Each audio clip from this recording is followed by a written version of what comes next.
You can mix it up some more with some other things like long, short, short, long, short, short.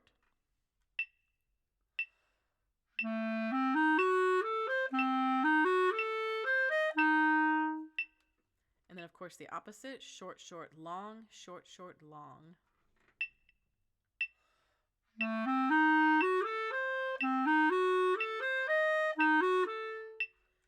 One final practice rhythm that I really like to do is a floating long note.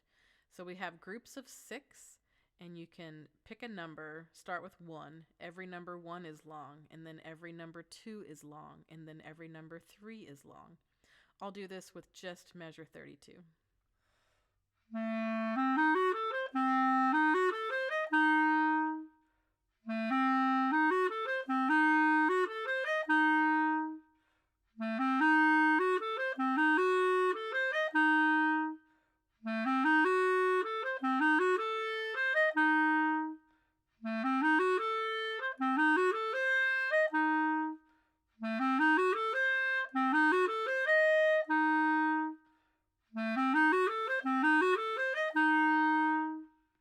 The magic about that trick is once you've done that, you can really play that sequence without any hesitations.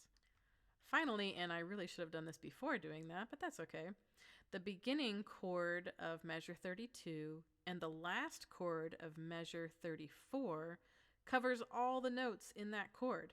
So you could practice just this first bracket and then the last bracket, and that helps you get warmed up for the chord because honestly, this just keeps inverting itself. So we start with B, D, F, and then we go D, F, G. So notice that as you go through this sequence, it takes away the previous first note, and you're just climbing and inverting that chord as you go.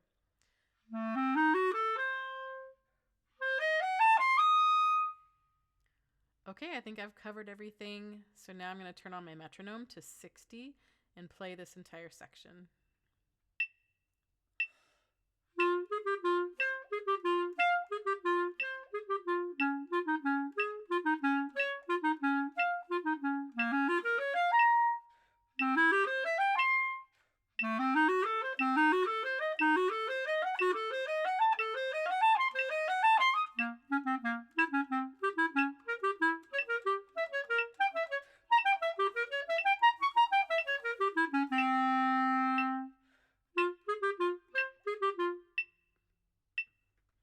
Okay, that's the end of part 2. Now join me for part 3 and we can wrap up the rest of this etude. Thank you.